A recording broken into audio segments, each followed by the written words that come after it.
10 jours après le passage du cyclone Idai, des milliers de rescapés font face à des risques d'épidémie et la Croix-Rouge évoque une bombe à retardement humanitaire. La région de Buzi, à l'est du Mozambique, est l'une des plus affectées par les intempéries. Le bilan encore provisoire des inondations et des éboulements fait état de plus de 700 morts. Au total, près de 2 millions de personnes ont été touchées par le cyclone en Afrique australe.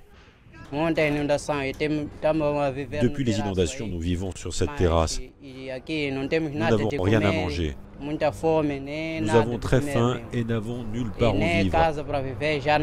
Tout a été détruit. Les rescapés attendent la réouverture des axes routiers qui leur permettront de recevoir l'aide en nourriture, tentes et médicaments.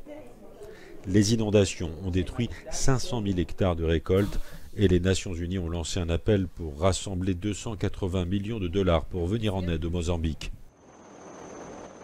Le chef de la Fédération internationale de la Croix-Rouge et du Croissant-Rouge met en garde contre les risques d'épidémie auxquels font face les rescapés. Pour être honnête, les transports en commun et les abris sont en mauvais état. Certains sont même épouvantables. L'un des abris que j'ai visité se trouvait dans une école. 3000 personnes dans une école de 15 classes. Et l'école elle-même est à moitié inondée. Et il y a seulement 6 toilettes pour toutes ces personnes. Il n'est donc pas exagéré de dire que nous sommes vraiment assis sur une bombe à retardement pour l'eau, l'assainissement et l'hygiène. Ce sont des personnes très vulnérables, des enfants très vulnérables, des jeunes filles et des femmes très vulnérables.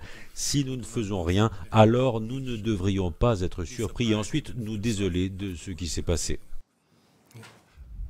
Selon la Croix-Rouge, il existe un risque élevé de maladies transmises par l'eau comme le choléra, le typhus et le paludisme. De son côté, le gouvernement mozambicain a déjà identifié plusieurs cas suspects de choléra.